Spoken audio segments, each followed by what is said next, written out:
Hey, folks, and welcome to another episode of Yes and Ask Me, a show based out of Bear Stage here in San Antonio, Texas, where I get to interview some of the senior level players of this local improv community on varying different topics. Today's topic is acting in your role as an improviser. Now I'm going to go ahead and get out my panel of awesome people. First off is my middle square, Tina. What's up, Rick? Tina, thank you for being here. Thank you for your support. I'm just going to throw a bunch of stuff out about you, like the fact that you've been doing improv for 20 years now. That's right, baby. You are also the owner and operator of Bear Stage here in San Antonio.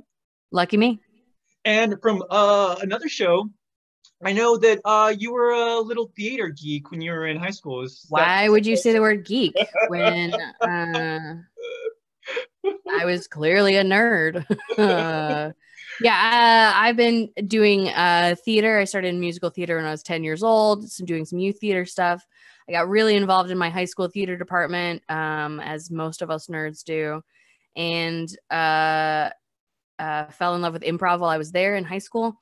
Continued doing theater throughout some of college, and but mostly transitioned to improv around that time, around when I was in college, when I really fell in love with improv.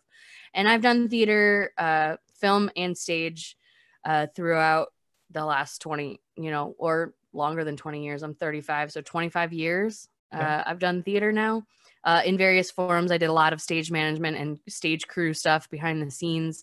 I've directed actors in films. I've been an actor in short films and a couple of web series and a pilot that I wrote and directed. And so I've done a lot of forms of theater for a lot of damn years.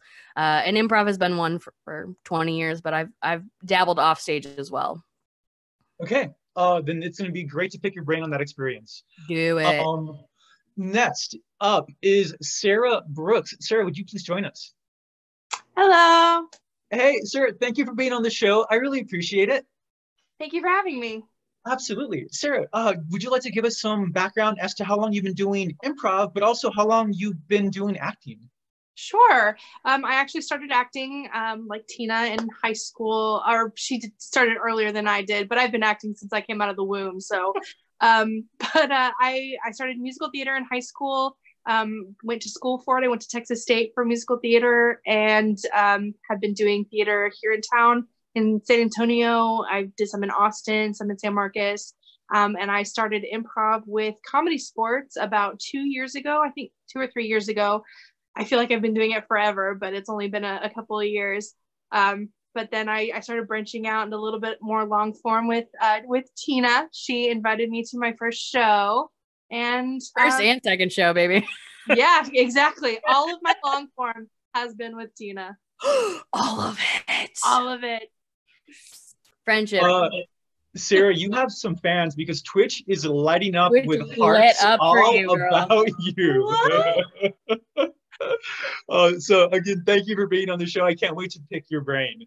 But next up is Jason Lee Boyson. Jason, would you join us, please? That's me. Yeah. Jason. Okay, so quick disclosure for all of our viewers.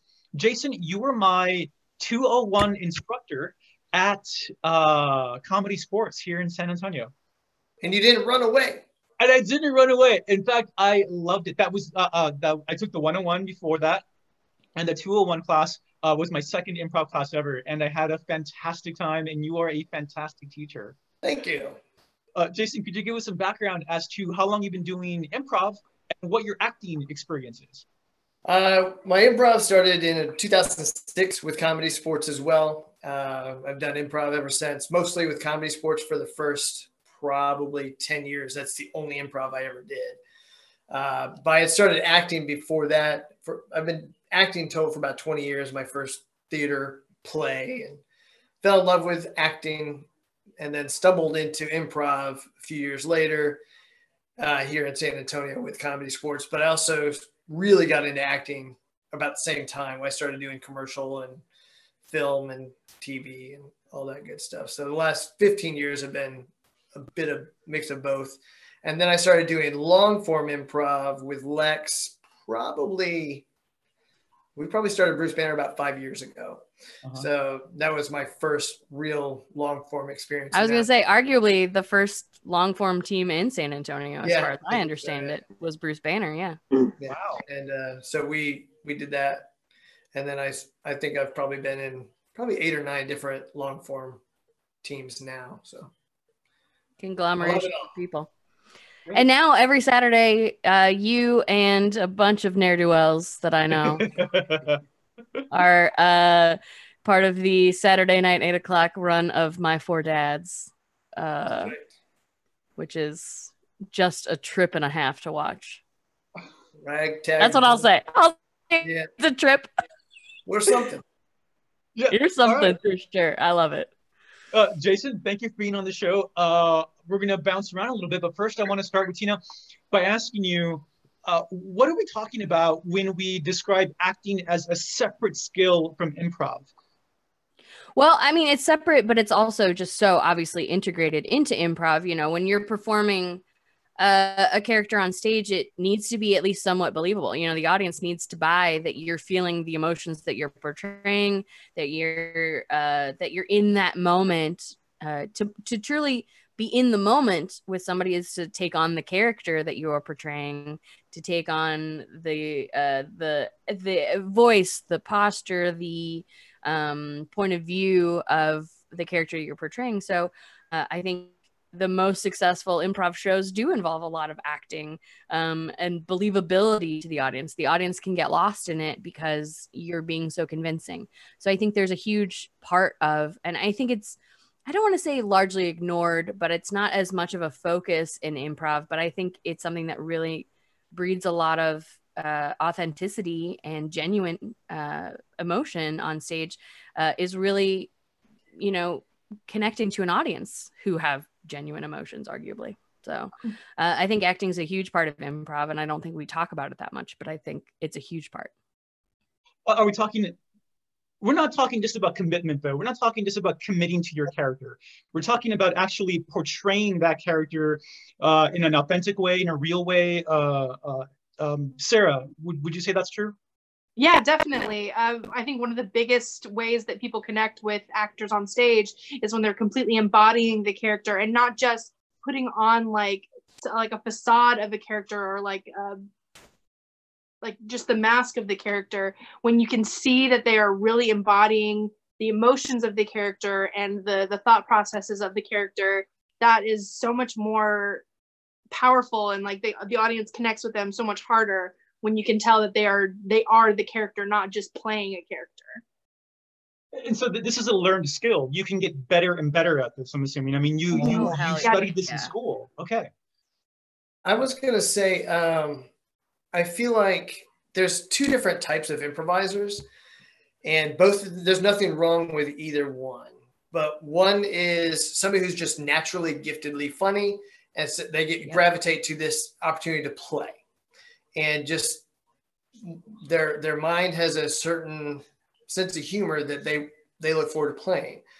And that's great. And I think there's some really, really talented improvisers that really are fun to watch.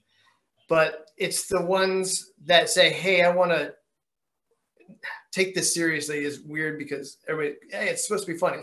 But take the improv seriously and say, I'm going to commit to really reacting and having a real emotional connection, is where I think a lot of people take it to the next level as an improviser and can do anything at that point. I think that's where the acting comes in, because I got into this as an actor first. And so it was all about creating a believable character. And then there's humor and everything. So take that believable character and put them in an interesting, humorous situation and see how they handle it. Mm-hmm. And like I said, I'm not knocking people that are just naturally funny and just are out there to make people laugh. No, they're impressive as hell. Yeah, but it's that extra. But some of us work at it real hard. It's that extra. Mic goes out. Secret. No, but it's Tina, everyone. I love it. It's the extra step that you're really saying, listening and reacting honestly, I think is is where the acting comes in.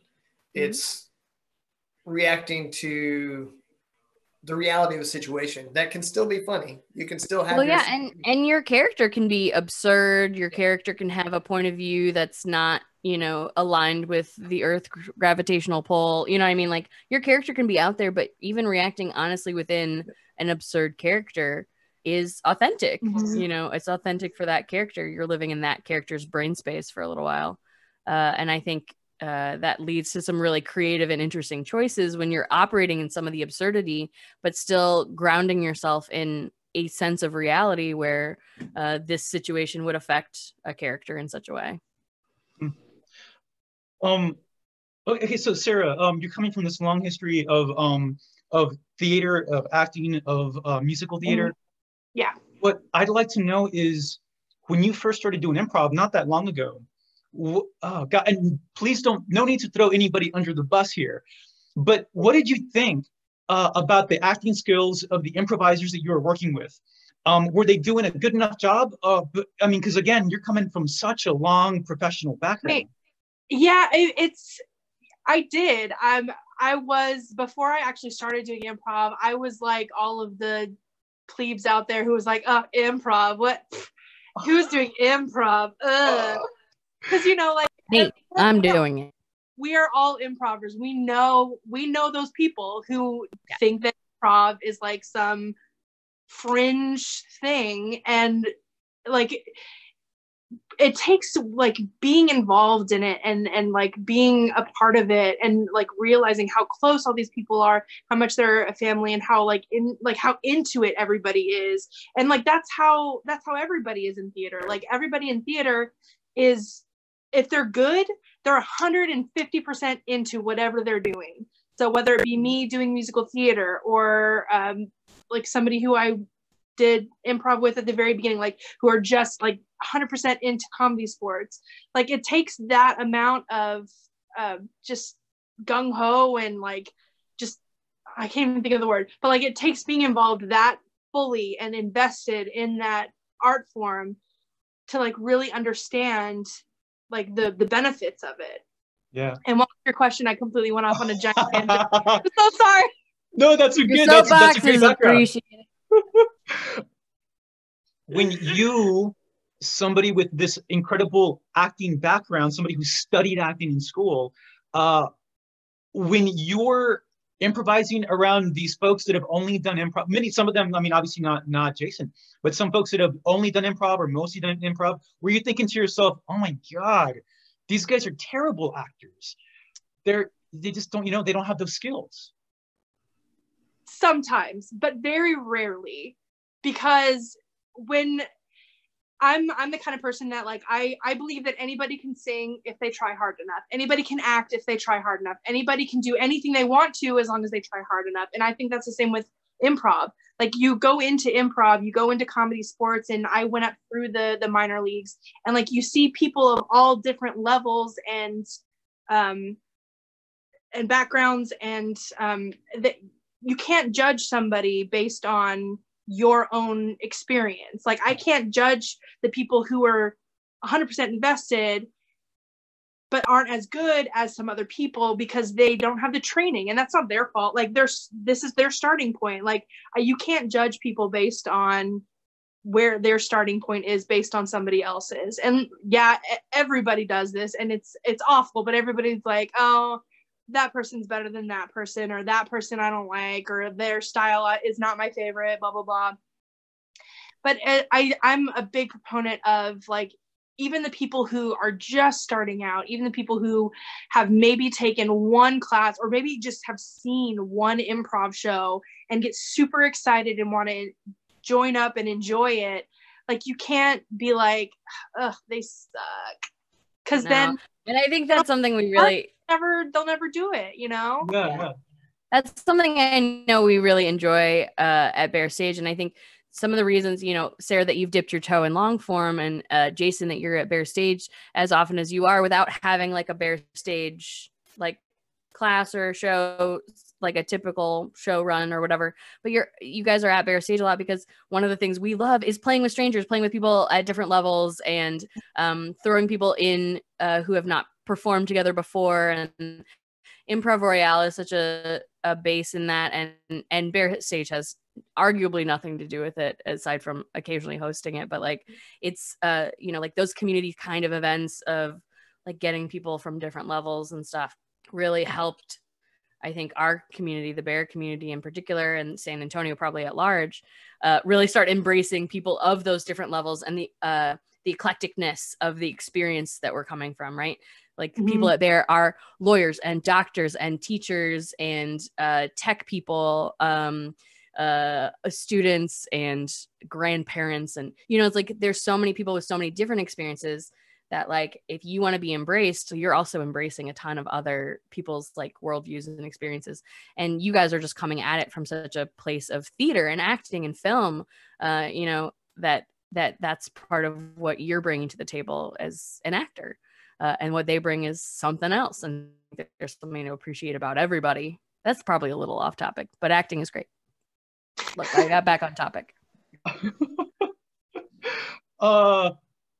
So this question goes to Jason because actually I could direct this to Sara, but Sara, you're coming from a musical theater background, and there's something very, gosh, I don't know how I want to describe that. I think of musical theater as more.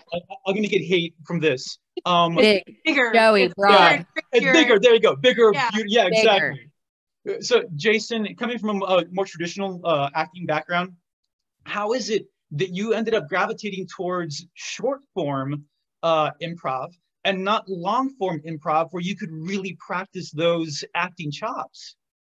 I guess the really honest answer, and we'll go deeper into other than that, is comedy sports was all there was for improv in San Antonio at the time.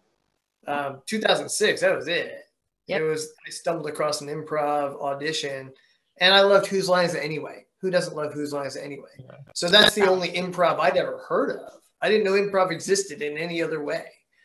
And so I fell in love with that and wanted to do that. And fortunately, comedy sports was the same style as Whose Line Is It Anyway? And I fell in love with it. And, but as I realized, as I worked with more and more talented improvisers, that, hey, we should do our own thing because that could be fun too. And that's why me and Lex started. It was like, hey, we work really well together in comedy sports already. Let's do something that's just the two of us, selfishly hogging the spotlight because we're both. Yeah, that show, arguably the most. No, it's not selfish. It was fucking brilliant. I loved that. Well, yeah. No, it was great. It was great because you guys are both two like super committed performers. You're so committed to improv, specifically, especially at the time, comedy sports. And then as the long form community grew in San Antonio, Bruce Banner really helped set the curve for the quality of work that you can put out. I mean, I think that part of the reason that the improv community is as strong as it is now is very much a testament to the groups who started the long form scene here. Yeah. Because it made it look attractive to do. And if your show had been less committed or less skilled or less, you know, like less a lot of things, it might not have looked as attractive to try. But I think the reason that a lot of duos started springing up, including great dramatic and very acting heavy shows like Wine Time, you know, show up because they see you guys on stage trying a similar thing in a different vibe. And I think there's, you know, starting that way really led it to be a very attractive art form to try. And so by the time Bear opens in 2017, there's plenty of people who are interested in trying to learn it and need a place to learn it. And you know, that's where I can come in. But I think the groups that we talk about, the ones, the duos and trios even, or how many groups there are, the ones that are really successful are the ones that acting bleeds into it, that their characters telling stories.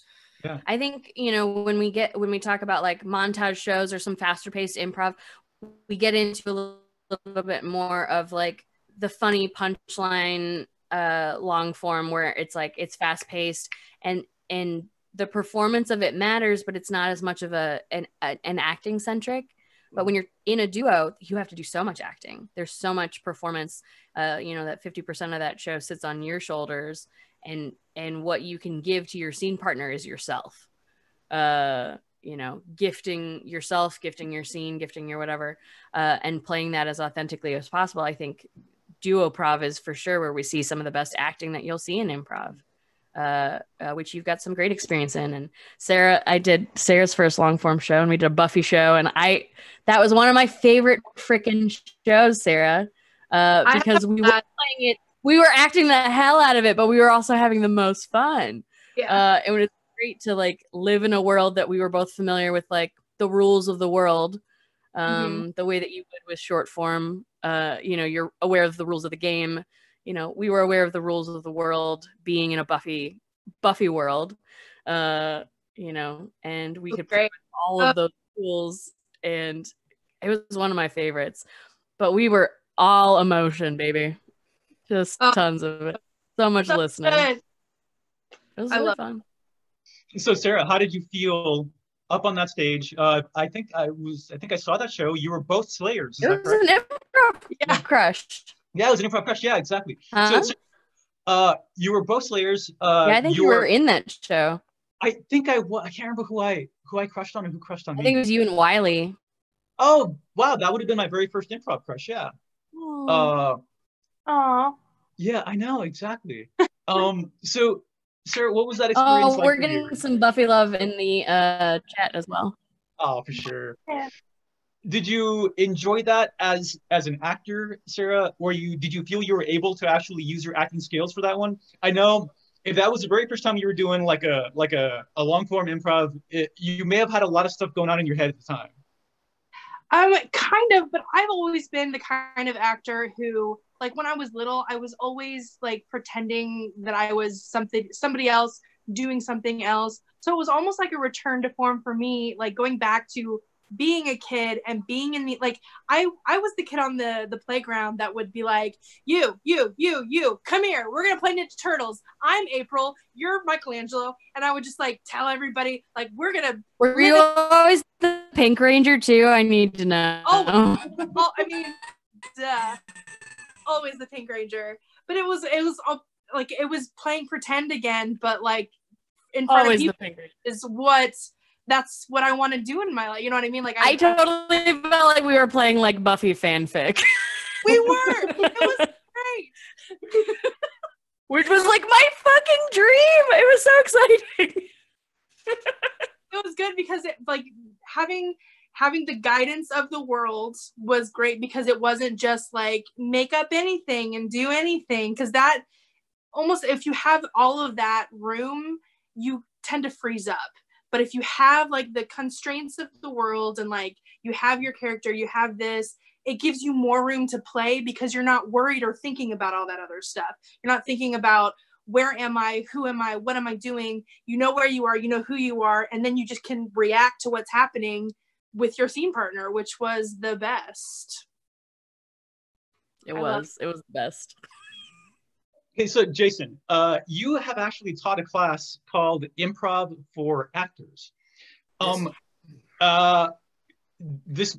This might be asking for like free advice here, buddy, but if you were teaching a class called Acting for Improvisers, would you be able to give some of our improvisers watching us some insight, some I think it's the same class. The only reason I called it that was because most of the people I would teach would be improvisers. So I want to call it Acting for Improvisers.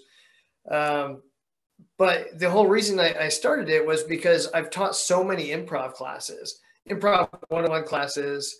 Improv 101 traditionally is people that are just trying to get out of their heads, try something different, see if they're funny or not, whatever it is. So they go into it with this, I just want to go play. Mm-hmm. And a lot of the tools I was using really were acting tools, but with this, hey, we're just going to go be funny. And I said, what if I strip away the need to be funny and say, hey, we're going to really use these in the acting side of these tools, the listening exercises that we do. We all do them in Improv 101 classes. But I was like, let's look at it from my acting perspective. for people that really want to really listen and really react honestly. So I took the same exercises I was teaching improvisers, just twisted them on how I worded them and how I utilized them to help them find character rather than just find the fun. So, but they're I the love same. that. Yeah, and I heard great things about that. Yeah. Cool. But I dig it, and I think I that's love this question that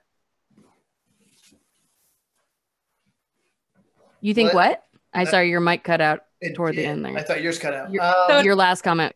Great. I was just gonna say I taught so many improv classes, but went into improv as an actor, and it wasn't that the improv classes weren't fun for me, but I wanted so much more, and I felt like I couldn't push level 1 students to do what I thought those tools could really do for them as an actor. So I'm like, let me just get people that want to really sink their teeth into what improv can be. Yeah, improv can be so many things beyond just comedy, and I think that's sort of a hurdle we jump through sometimes. We talked on one of the earlier Yes and Ask Me's about how Falky came to improv and that she'd seen a Kismet show, which was me and one of my former duo partners doing a very dramatic improv show, and that had really attracted her to improv, and it's also what attracted her to the improv the acting for improv class that you taught. Was that question is that Falky was there for that, is she likes the more dramatic side of improv and that kind of thing. And I think improv doesn't need to be funny. It's sort of an outlier opinion sometimes within the improv community, but I don't think improv has to be funny. I think improv should be good.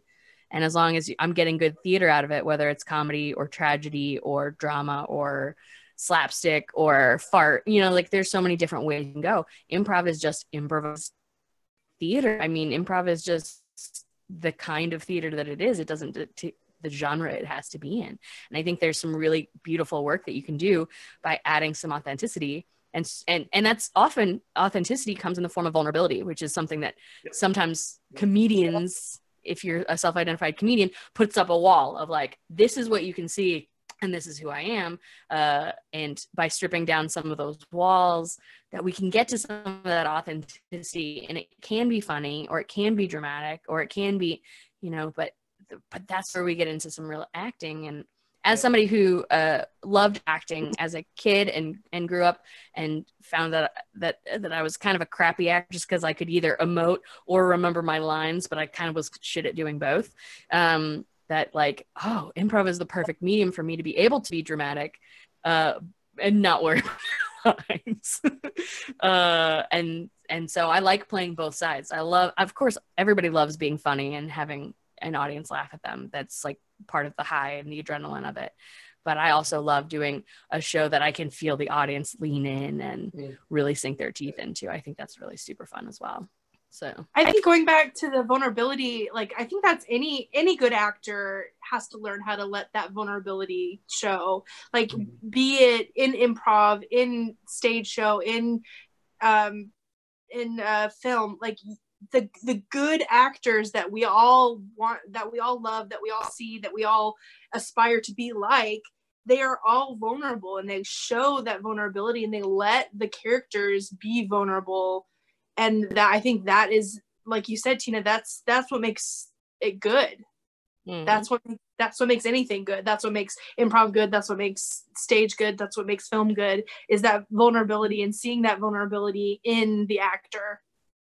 Yeah, and I think that's really hard for a lot of people who come in trying to do comedy, is to strip some of that down. And that's what we do in our level 2 class, which is why some people love level 2 and some people hate level 2, is because we're like, no, be real with me. Like strip some of that down and like access some of those real feelings. And they're like, no, comedy, please, comedy. And I was like, trust me, I promise this works. So we teach acting mostly in our level 2, but we don't call it acting. We're teaching techniques that will access some more vulnerable, like but we don't call it acting, but secretly it's an acting class. So I want to lean into that, what you just said, Tina, that some of that stuff is really hard.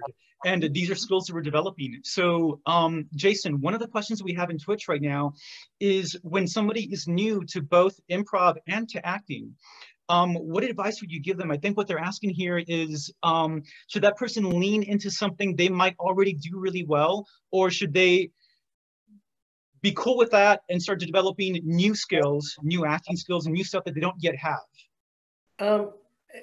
I've had an opportunity to take a lot of great classes. I've also had an opportunity to take a lot of really bad classes. Yep. And I think everyone going into any class should go in with a mindset of, I'm going to learn something. I'm going to find what works for me. Because some stuff, you're going to take one class and the teacher could be the best teacher. They've got rave reviews, but their style doesn't work for you. So I guess my thing would be is, don't force something to work for you. Try it. And if that thing doesn't work, don't worry about it. Something else might. Try it and taste it. See if it tastes good. And if it tastes terrible, spit it out and try something else. I think that's good advice. I think that's fantastic advice. That's good advice in anything. That's why you should take so many different classes with so many different teachers. Agreed. They're going to teach you, they may teach you the exact same class, but they have a different spin on how they say a phrase even. And you're going to learn something. I went to college for theater, man. Like, I went to college for theater, and just in the same theater program of the same college, you go from one professor to the next, and they'll tell you something completely different or completely on opposite spectrum. So even like, what do I believe? Designed, right, to be cohesive, to like take you and put you into this box, it's still all over the place, which is great. And I completely agree with Jason. Like, just take as many classes as possible. Totally. I see that myself. Yeah, I was gonna say I took an acting, or not an acting class, an improv class last year. I'm not even gonna talk about the class. I don't want to throw any celebrity under the bus, but I took a celebrity taught improv class, and I thought, oh well, sure, I'm gonna learn something here. And I fervently disagreed with his style the entire workshop, and I was just angry the whole time. And I was like, how dare this experience not be what I wanted out of it? But what did I learn? I learned so much about what I don't like, right? Which is just as good as learning what you do. Is I learned some of the styles and techniques, and I was like, oh, man, that would just never work for me. But why? And the why of it is so important, right? So taking classes that you love, taking classes that you don't love, and finding and learning something from them is critical to like just being a growing person in general with your dating. But like, I fervently believe you should stay, that there's so much growth and knowledge to learn from just diversifying your experience. I think that's another thing too. I know I'm cutting you off, Rick. I love you so much. No, but that there's this perceived, in a lot of improv communities with multiple theaters, there's this perceived like theater versus theater thing that I hate. In general, there's very much a rising tide, and people have been very like, have held their mouths open agape when I've said things like, well, you should take a class at Comedy Sports and really try to, and they're like, but why would you send me somewhere else? Do you not want me? Am I bad? And I was like, no. I just think diversity of experience. I think you would really enjoy this style. This seems like sort of a style you'd lean into. And they feel like I'm Macy sending them to Gimbals. They think it's like fucking ridiculous. It's like a deep cut movie reference for it. Perfectly honest. That's how we all are. Like, people who work in one theater are like, ugh, I would never work at the other theater, and then they get cast in a show over there, and they're like, oh, but wait a minute, I totally and then it's would. like, I love this theater now, my new family, and it's like, just be where you're happy. I mean, for me, there's no reason to especially because we're such different styles. Even if we were the same style, I think I'd feel the same way. But especially because we're different, that sometimes I'm like, you would be a really excellent short form performer. And I don't want to say that you can't do long form. I'll teach you whatever you want to learn. But like, sometimes, but diversifying your style and like learning a different point of view could unlock that secret improv box that turns you into the beautiful performer you're supposed to be. Right. Because any person, I agree with what you said earlier, Sarah, is like that anybody can sing if you want to. Everybody can act if you want to. Everybody can, you know, to different levels, degrees, and like styles or whatever. But really putting your mind to something and attempting it is the very first step. And I think that's been, you know, it's fun to watch everybody really sink into their style. And it's fun as a teacher. Jason, you can probably agree with that too, is just to watch people like find their voice in all of this. Yeah, it's heartwarming. I love watching people grow and excel. It's amazing. That's something that I've noticed so many times. So many times recently, and that's that I came into improv thinking that there was one way. There was one way to do improv, and I mean, you know, my naive little, you know, baby bear mentality. Well, that there's like a right and a wrong way is the preconception, but. And then just like Jason said, like, you know, you have to be able to talk to lots of other improvisers, get their opinions, take different classes, and you'll realize that there's some people that you agree with and some people that you don't. And as you're doing that, just like you said, Tina, you're developing your own style all along that way. I'm going to do one last question from Twitch, and I'm going to direct it to Sara. Somebody on Twitch wants to know if doing improv has helped your auditions. Now, it's entirely possible you just get the phone call that says, Sara, we want you on the show. You got that call from me. She got that call from me, though. I'm a girl. I have to do twice as many auditions as every boy out there. Oh, no. Oh. Yeah. That's just the name of it. Like, the acting world is so fair. So fair. There are probably 10 times more girls that are talented and are my type and that do what I do versus guys that, like, it's just crazy. But no, improv has definitely helped me in auditioning, in doing shows, because like the thing with improv is like you always have to be listening to your other partner. You always have to be in the moment. You always have to be present. You can't be thinking about what you're going to be saying next. You can't be thinking about what you said before and how awful it was or how great you were. You have to completely and totally be in the moment for it to be real and for it to be good.